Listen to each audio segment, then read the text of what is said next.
युद्ध समस्या का समाधान नहीं, विनाश का द्वार है। Hello everybody, welcome back to the channel. फिर से स्टार्ट करने वाले हैं क्लास 9 की एक और पोएट्री के साथ। फिर से एक ऐसी पोएट्री जिसमें हम सबका दिल दुखने वाला है यार। स्टार्ट में मैंने जो लाइन बोली, this is because this relates to world war 3, और वो कैसे एंड हुई थी। It ended by Japan being stubborn, लेकिन अमेरिका को उसको उसकी जगह दिखानी थी। They wanted to show that they are the power, और अगर ये वॉर कंटिन्यू होती है तो every country will get decimated. Why? Because they have achieved nuclear power, और न्यूक्लियर पावर फिर रशिया के पास भी थोड़े टाइम में आने ही वाली थी। तो वॉर अगर वहां से उस पॉइंट से कंटिन्यू होती तो आज शायद हम लोग जिंदा ही नहीं बचते। तो जापान पे जो ये एक डेमोन्स्ट्रेशन हुआ था, जापान को as a guinea pig use करके जो डेमोन्स्ट्रेशन हुआ था, that was very very very much damaging. और ये जो विक्रम सेठ राइटर हैं आज के हमारे, he has taken the imaginative liberty of presenting himself as a doctor who was present in this bomb blast. क्योंकि एक सर्टन रेडियस तक तो आप एकदम अनाइलेट हो जाओगे, apart from that certain radius भी बहुत ज्यादा इफेक्ट पड़ता है कॉमन पब्लिक में या फिर एरिया के लोगों को, because the blast radius is so huge. और क्या कहते हैं, उसके बाद शॉक वेव्स और उसकी रेडिएशन इतनी दूर तक फैलती हैं कि you cannot fathom it, because nuclear bombs और nuclear power, atomic power is something that you cannot compete with. वो हम लोगों के पास as humanity that is a trump card. क्योंकि हर कंट्री क्या थ्रेटन करती है at the end of the day, कि हम न्यूक्लियर पावर का यूज कर लेंगे। And that is the most scary thing. कैसे है वो इस पोएम में भी पता चलेगी। So that is why the poem is named a doctor's journal entry for August 6, 1945। अब यहां पे कहीं पे भी मेंशन नहीं है कि this is for Hiroshima, but this date in itself is significant because it is the same day where Hiroshima was bombed. Okay, moving on. अगर अभी तक नहीं किया है ऐप डाउनलोड तो यार कर लो मेरी जान।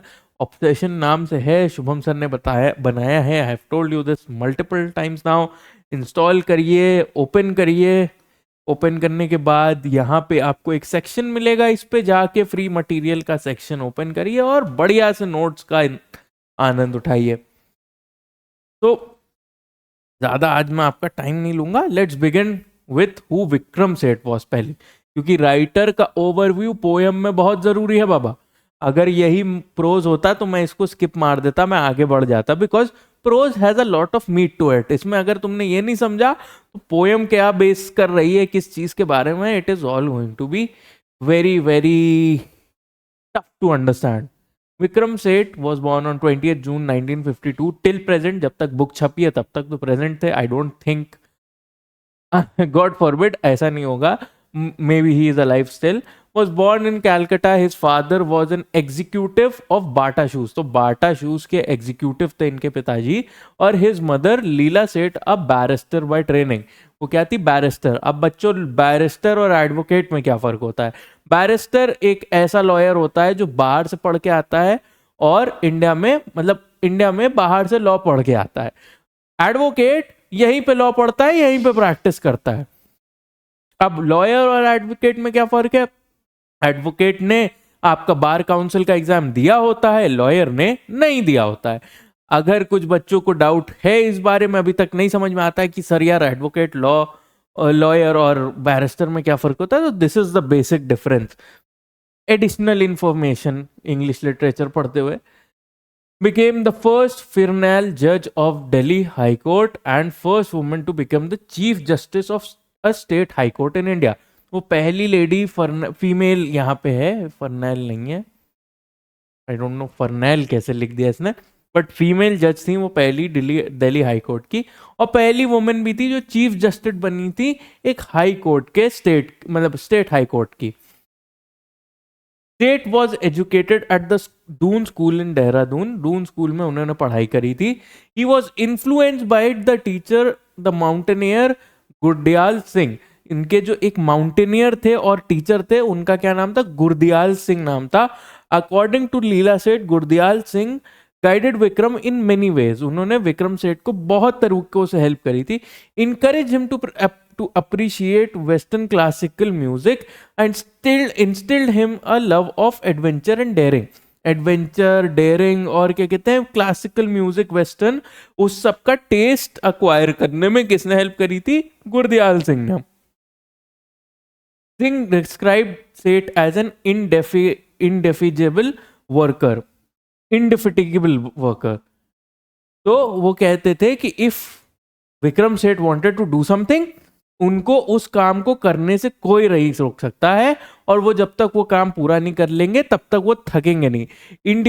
इंडिफेटिगेबल का मतलब ये होता है कि somebody who never gets tired, who put in enormous amount of energy in other spheres of school life, in dramatics, in debating, in first aid, in music and in editing. School life में सिर्फ पढ़ाई पे भाई जी का ध्यान नहीं था, भाई जी ड्रामेटिक्स में भी थे, डिबेटिंग में भी थे, फर्स्ट एड मतलब लोगों की कैसे जल्द से जल्द हेल्प हो सकती है. This is something that we can relate to कि इतनी डॉक्टर लेवल नॉलेज कैसे थी, because he was very much interested in first aid in school time.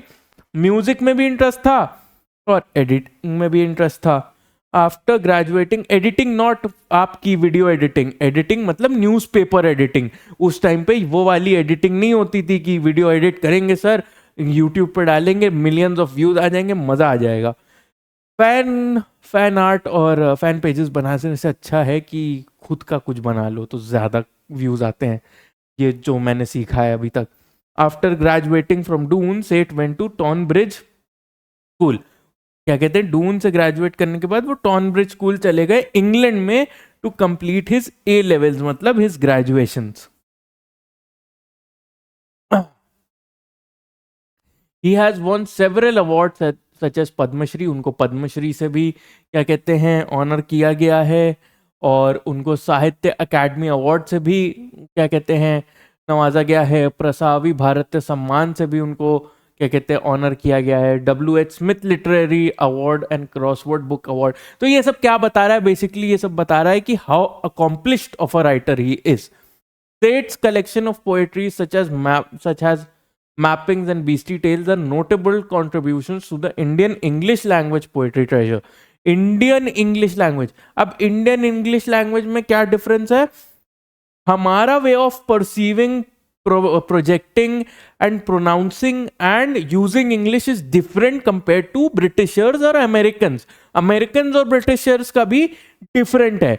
English, Indian English is different, Britisher English is different and American English is different. तो ये चीज यहां पे signify हो रही है. State divides his time between the United Kingdom and India. कभी वो यूके में रहते हैं, कभी वो इंडिया में रहते हैं. Where he has a home in Noida. Noida में उनके पास घर है, Uttar Pradesh. The poem was published in 1990 and reflects upon the miserable picture of war. क्या कर रही है वो? Miserable picture of war को डिपेक्ट कर रही है. अब यहां से पोएम के बारे में बात स्टार्ट होने जा रही है. Okay. A doctor's journal entry for August 6, 1945, an anti-war poem. What it is? It is an anti-war poem. Describes the horrors in the aftermath of an atomic bomb explosion. Atomic bomb explosion की जो aftermath होती है.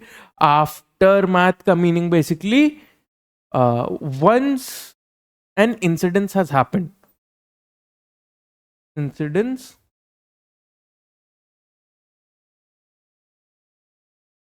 no. Incidents has occurred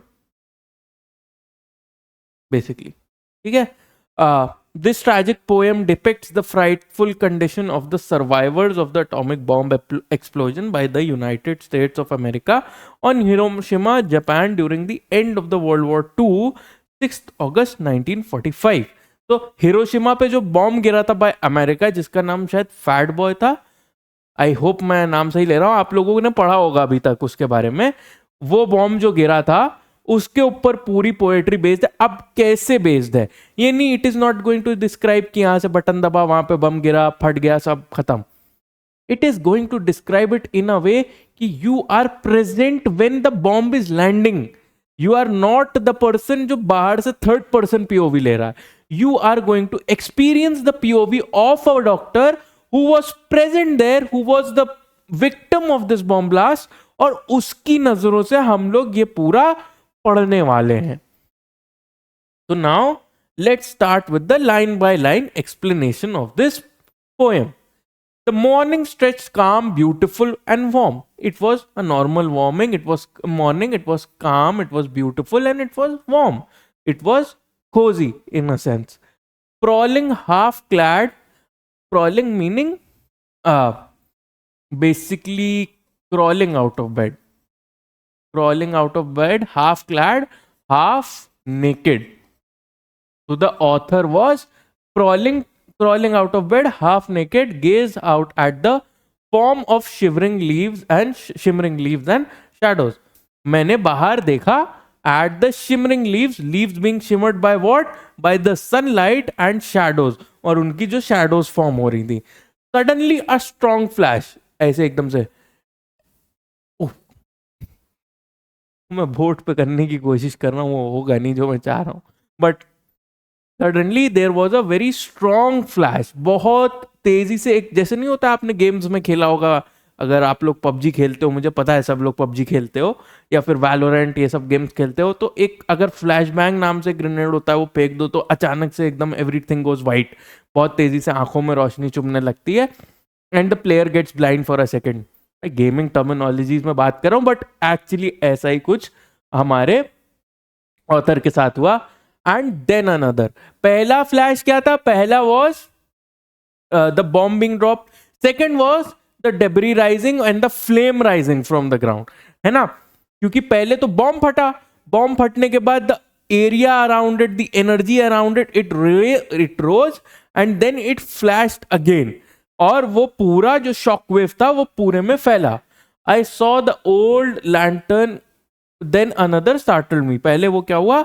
The author got astonished, they got startled. I saw the old stone lantern brightly lit. जो old stone lantern थी वो brightly lit, वो बहुत अचानक से बहुत तेज जलने लगी. मैग्नीशियम फ्लेयर्स. अब इससे क्या पता चल रहा है? Radio activity. अब रेडियो एक्टिविटी क्या होती है सर? रेडियो एक्टिव वेव्स जो होती हैं, जब वो फैलती हैं तो वो कुछ ना कुछ इफेक्ट्स लेके चलती हैं. This is one of the effects of it. And the author is thinking that okay, ये क्या मैग्नीशियम फ्लेयर्स है, because he can not make sense of the atomic bomb. वो यूरेनियम यूज कर रहा है, but it is having a similar effect, और वो इस स्टोन लैंटर्न को जला रहा है. And the author is thinking magnesium फ्लेयर्स, ये कैसे हो रहा है? While the author was debating it, the roof, the walls, and as it seemed, the world collapsed in timber and debris. जो छत थी, दीवारें थी, और ऐसा लगा कि अचानक से पूरी दुनिया जो है वो लकड़ी और पत्थरों में, मतलब लकड़ी और धूल में, डेब्री मतलब धूल, और क्या कहते हैं, वेस्ट, एक तरीके से डिस्ट्रॉयड वेस्ट में बदल गई हो, और एकदम से गिर गया हो सब कुछ, आसमान नीचे आ गया. Dust swirled around me in the garden. Now, अब क्या हो रहा था? He was at his window. अब क्या है? वो गार्डन में पड़ा हुआ है, और जितनी भी डस्ट एरिया की है, it is swirling around him. And weird, my drawers and undershirt disappeared. अब मेरे drawers meaning underwear and undershirt meaning vest, वो disappear हो गई.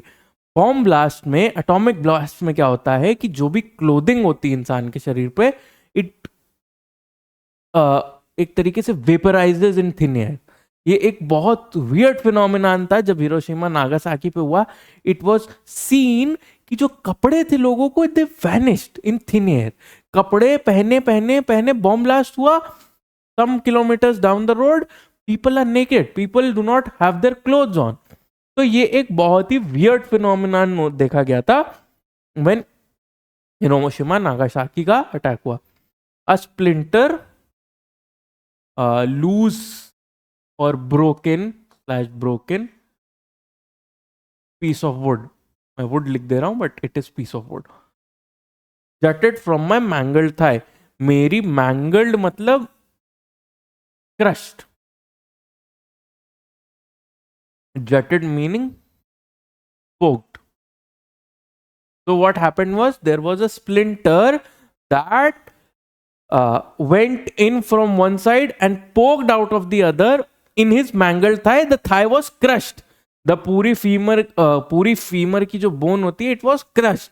क्योंकि इतना ज्यादा डेब्री और डस्ट अगर आप पे गिरेगा, आपकी बॉडी इमॉर्टल है यार, इट विल गेट ब्रोकन. और उसकी थाई पे सबसे ज्यादा उसको इफेक्ट आया. It got mangled, it got severely broken and crushed. और उसमें एक स्प्लिंटर था जो आर पार हो गया था. माई राइट साइड ब्लड, तो उसकी जो सीधे हाथ की तरफ था, that was bleeding. My cheek was torn, मेरा गाल फट गया था, पूरा गाल फट गया था. And I dislodge detachedly a piece of glass. अब मैंने एक पीस ऑफ ग्लास, अब जब इतना सब कुछ हो गया है, you are not going to experience pain for a few moment, your entire body is in shock. So detachedly meaning the body is in so much shock that you do not realize the level of pain, and you detachedly without any emotion pull out the piece of glass. तो उसी तरीके से what the author did, they pulled out a piece of glass, all the time wondering what had come to pass. अब ये क्या है? He is trying to make sense of the actual thing that has happened. कि हो क्या गया ये? What happened? I was standing up. There is a piece of log in my thigh. I'm bleeding from my right, and there is pieces of glass. There are shards of glass in me. What has happened? You are going to be so shocked. So what is this first stage of grief? Denial. Alarm. I gave a shout. Alarm. Now he got alarmed. कि हुआ क्या है? So he got alarmed. फिर he realizes that his wife. Okay, I am in this state. What has happened to my wife? He shouted, where are you, Yeko-san? Yeko-san is the name of his wife. See, the name is Japanese once again, signifying that this is Hiroshima. My blood gushed out, meaning it was a heavy stream. So the blood was running out of his body very fast. The artery, now this is a doctor. So he will also talk into the sense of our doctor speaks. The artery in my neck, जो उसके गर्दन में artery होती है. Artery क्या होती है? देखिए, दो तरीके की आपके बॉडी में वायरिंग होती है. हम हिंदी में वायरिंग बोलेंगे. एक होती है वेन, एक होती है आर्टरी. वेन का काम क्या है? शरीर से खून लेके दिल तक पहुंचाना ताकि दिल उसको प्यूरिफाई कर सके. आर्टरी का काम है दिल से खून ले जाना, पूरे शरीर में पहुंचाना साफ खून, ताकि पूरे शरीर में ऑक्सीजन और मिनरल्स और जितने भी न्यूट्रिएंट जरूरी हैं वो बने रहे. ठीक है. तो आर्टरी बहुत डीप होती है. वेन्स आर, क्या कहते हैं, आपको मेरे हाथ में भी दिख रही होंगी. इफ थोड़ी लाइट पड़े, नहीं दिख रही है वैसे. आपके अगर आप अपने हाथ देखोगे तो वेन्स विल बी विजिबल, लेकिन आपकी जो आर्टरी होती है they are very deep in you, तो वो नहीं दिखेंगे. आर्टरी सपोज मेरे हड्डियों के बीच में होगी तो you will not be able to see it. वहां तक उसके चोट पहुंची है और उसमें भी स्प्लिंटर घुस गया है. The artery in my neck scared for my life. I called out panic stricken to my wife. मैं एकदम घबरा गया था, पैनिक हो गया था. तो I called out to my wife. Pale, blood stain, frightened. The wife was pale, the colour of her face was gone. She was blood stained, उसके पूरे कपड़े पे खून ही खून था. Frightened, she was also very scared and frightened. Yeko-san emerged. फिर वो appear होती है. She presents herself holding her elbow. अब वो अपनी elbow पकड़े. We'll be fine, I urge. अब जब अपनी wife को उसने इस हाल में देखा तो पहली चीज उसके दिमाग में क्या आई? पहले he was very worried about himself, और कि मेरे साथ ये मेरी आर्टरी, मेरी थाई, मेरा right side. So he was worried like that. But when he saw his wife, first instinct was he tried to comfort her because she was someone very close to him. So if somebody is very close to you and you both are in a situation where you are very much in trouble, you are going to try to convince or comfort the person that is with you, whom you love. So that is what he's trying to do here. Let's get out quickly. यहां से जल्दी से निकलते हैं. Stumbling to the street, we fell. Street तक पहुंचते पहुंचते stumble कर रहे थे वो लोग, and they fell. Tripped by something at her feet. कुछ चीज थी जो उनके पैरों में आके पड़ी, and they got very startled when they saw what it was. What was it? I gasped out. So he took a very big guess.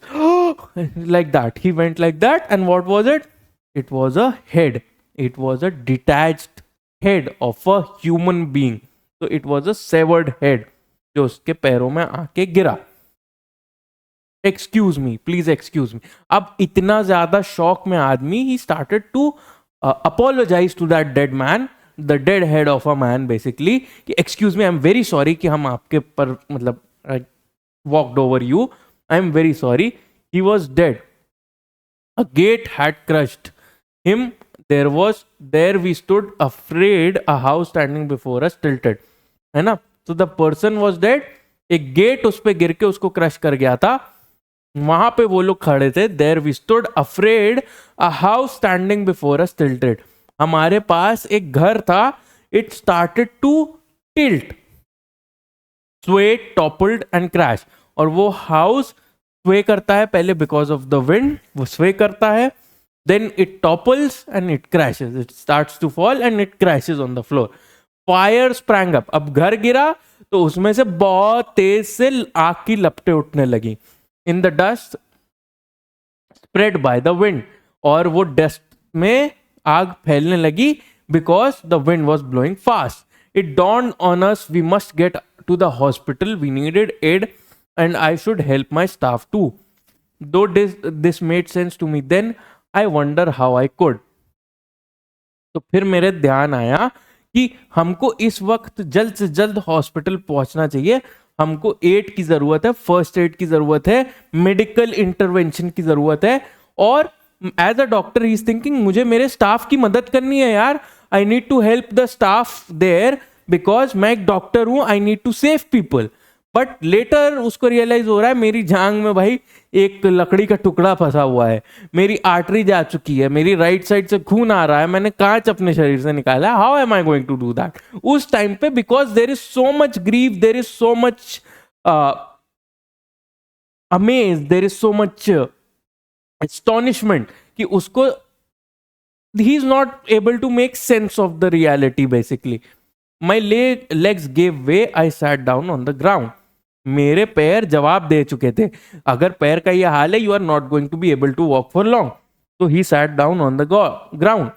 Thirst seized me. अब बहुत तेज प्यास लगने लगी because of the shock, because of the blood gushing out. तो body को hydrate करने के लिए फ्लूइड चाहिए. But no water could be found. But पानी आसपास कहीं नहीं था. My breath was short. उसकी जो सांस थी it was very short. He can not take deep breaths. But bit by bit strength seem to revive. अब धीरे धीरे उसकी स्ट्रेंथ रिवाइव हो रही थी. What is this? This is adrenaline. इतने सब होने के बाद भी आप अगर स्ट्रेंथ फील कर रहे हो तो दैट इज योर फाइट और flight syndrome or fight or flight hormone which is called adrenaline. And I got up at length. I got up fast. I was still naked but I felt no shame. वो अभी भी नंगा था but he felt no shame. This thought disturbed me somewhat till I came upon a soldier standing silently who gave the towel round his neck to my legs. This thought disturbed me somewhat. ये thought मुझे तब परेशान किया जब मैं एक soldier के पास आया जो चुपचाप खड़ा था और उसने अपनी टाल क्या दी, मेरे पैर के पास बांध दी. Stiff with dried blood, rebelled. I said to Yekosan, she must go ahead. मेरा जो पैर था अब वो सूखे हुए खून की वजह से स्टिफ हो गया था. It was rebelling, it was not moving. तो मैंने अपनी बीवी येकोसान से बोला कि तुमको आगे जाना चाहिए, मैं यहीं रुकता हूं. अगर हम दोनों एक दूसरे को ऐसे क्या नहीं कर सकते, होल्ड बैक नहीं कर सकते. I can not let you be here and not save yourself. अगर तुम जल्दी जा सकती हो, if your legs are fine you should go first. मेरी वजह से अगर तुम यहां रुकोगी तो it can get much worse for the both of us. Instead one of us should get better sooner. He did not wish to, but in our distress, what choice had we? उसका मन बिल्कुल नहीं था. The wife did not want to, but इतनी खराब situation में उसके पास कोई चॉइस नहीं थी. A dreadful loneliness came over me when she had gone. अब क्या हुआ, अचानक से जब उसकी बीवी चली गई, उसकी एकदम से बहुत सारी लोनलीनेस महसूस होने लगी, अकेलापन उसको खाने लगा। क्यों खाने लगा? क्योंकि अब बीवी भी चली गई है। Now the person is alone in that condition, पूरी बॉडी मॉर्टली वुंड हो चुकी है आपकी और आप अकेले बैठे हो, so thoughts are going to appear. अब आप लोनली फील करने लगोगे। My mind ran at high speed, my body crept behind. दिमाग जो है वो बहुत तेजी से भाग रहा है, जो शरीर है वो स्लोली स्लोली कैचअप कर रहा है, because it is in so much of agony. I saw the shadowy form of people. अब shadowy form से यहाँ पे ये मतलब है, the people seem shadowy meaning lifeless. Some were ghosts, some scarecrows, all were wordless dumb arms stretched straight out. कोई भूत जैसे थे, कोई scarecrows जैसे थे, all were wordless dumb, वो कुछ नहीं बोल रहे थे। arms stretched straight out, उनके arms जो थे they were stretched straight out, वो ऐसे नहीं थे। अब वो ऐसे क्यों नहीं थी? बिकॉज ऑफ द बर्न्स, जो भी बर्न्स थे शरीर पे। अगर if it is going to be like this and you are going to walk, the flesh will chafe, the flesh will because of friction rub into each other and that will cause a lot of agony. Shoulder to dangling hands, it took some time for me to understand the friction on their burns caused so much pain. उनके जो burns थे उस पे friction से बहुत तेज दर्द हो रहा था, so that is why they had their arms like this. It felt like they are walking scarecrows, या फिर वो walking ghosts हैं, बिना कुछ बोले चलते जा रहे हैं। बट उनके जो burns थे they were so severe कि अगर वो हाथ नीचे रख देते तो it would burn a lot or it would hurt a lot.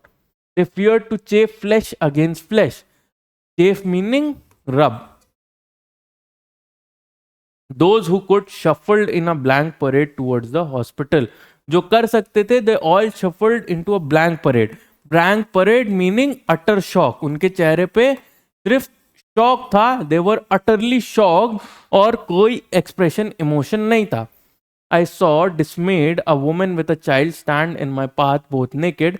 Had they come back from the bath? I turned my gaze but was at a loss that she should stand thus till I came across a naked man, and now the thought arose that some strange thing had stripped us of our clothes.